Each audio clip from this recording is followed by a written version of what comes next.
here is my decision, okay? As a parent. So this is for parents now. When you're putting your kid in the game, you might not understand the game and you might have a skewed version of what your son is or whatever. But I looked at it this way. If my son so this is like the protecting of my child and saving me a bunch of money and whatever. Is when my son was going to play at the AAA level, so he did that when he was 12 or 13, 12. Um, I looked and I said, well, if I'm pretty sure that he's going to be a top 5 on that team. Yeah. Right. So that makes sense for me to do it. So if he was a 10, I would not have had him go to AAA yet. So that was my first decision. So that, and is that good or bad? Well, for me, the decision was if you're not a top player, then to me, playing at the AAA level made no sense to me. Now, for some parents, that might make sense.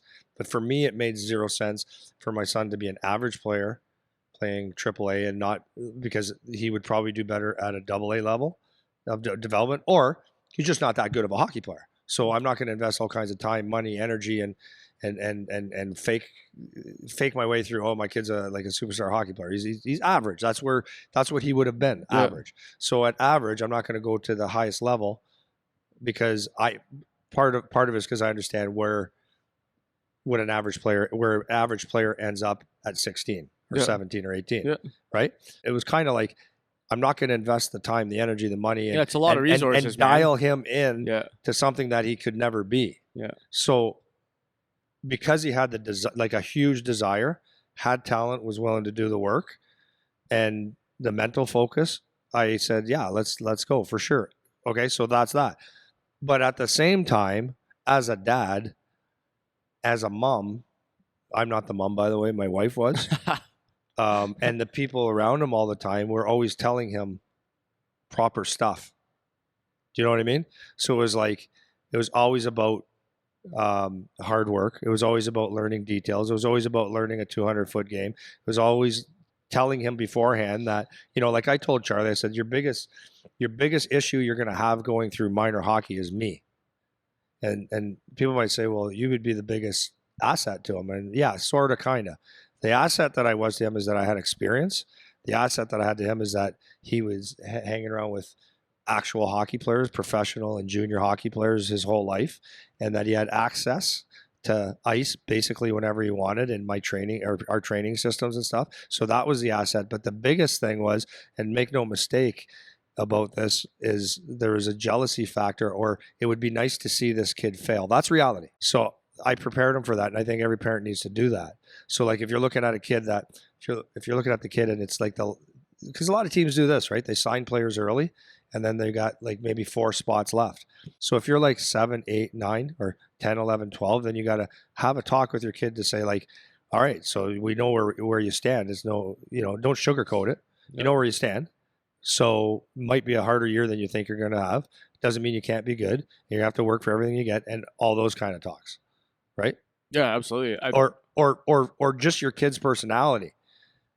Like my wife brought it to my attention probably more than I realized, but she said, I hope he's not a problem in the room, our son. I go, why would you think that? He goes, because he never shuts up, but not in a bad way. He's always talking to guys, and but it depends. For sure, it depends who you're dealing with, right? Because like for some people, like the kid that's always yapping is like you're a pain in my ass. For other people, the kid that never talks is a pain in the ass. That's what I mean. So it's like it just depends on the personalities, right? Yes.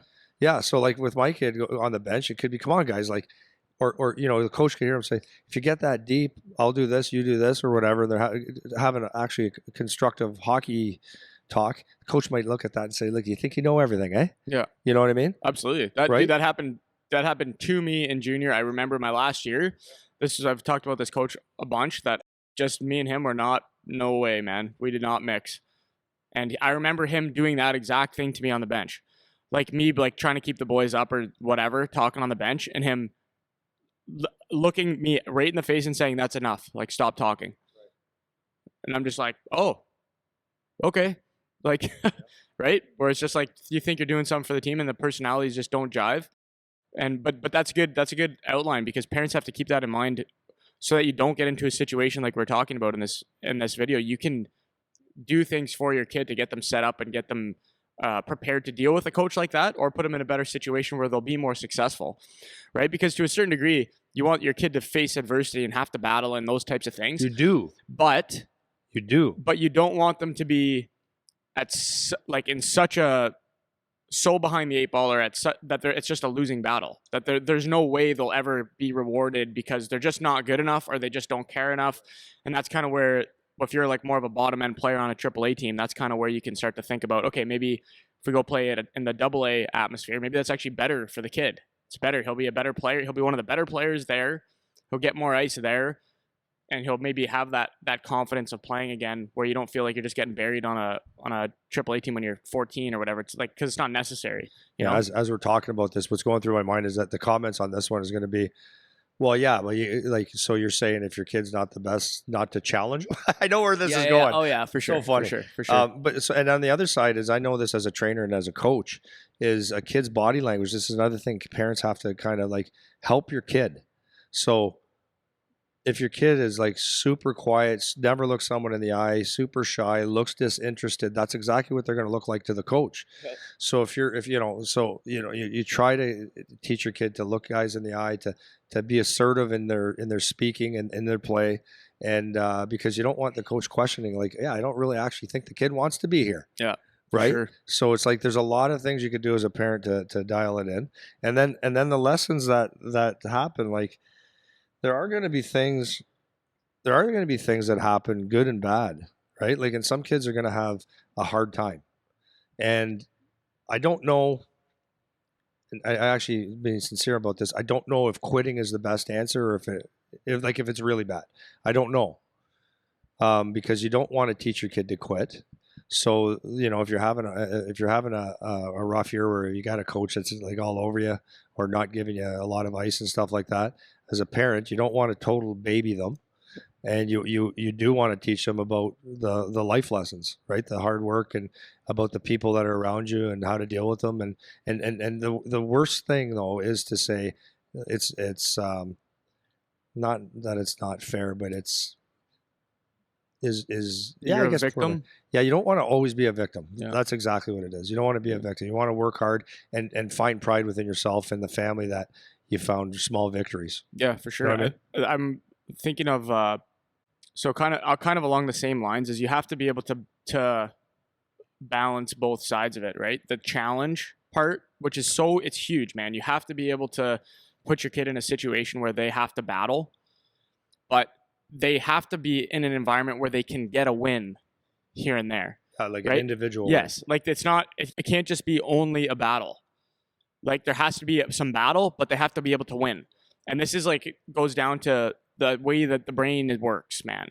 Because I remember learning about when they do research about play, like when they did it with rats, but they end up looking at how it works with humans. So if they have rats like wrestle, that's how rats play with each other, they'll wrestle. So if they pair like a big rat with a small rat, the small rat has to win at least 30% of the time, or it doesn't want to play anymore. So that's still a losing percentage. So like, if this small rat, let's say if they win 30% of the time, they'll keep trying to wrestle the bigger rat.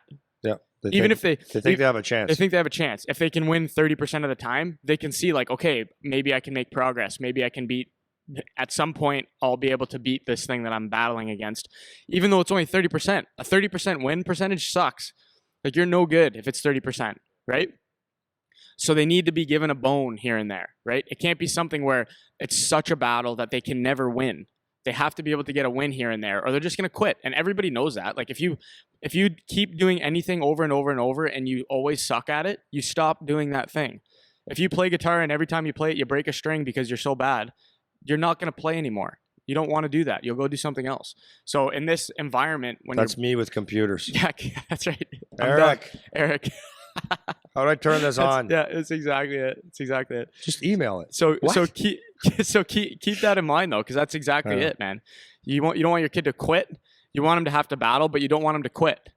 And if you want to find that balance, then they have to be able to get some wins. In whatever the environment is, whether it's on their team or individually or whatever, they have to get something where they feel like they're accomplishing something at some point to some degree. That it has to happen here and there. And that's why it can't just be tough guy mentality or just suck it up. It's like, to a certain degree, suck it up, but you have to be able to get a win at some point or you're not in the right place. You should be somewhere else, you know?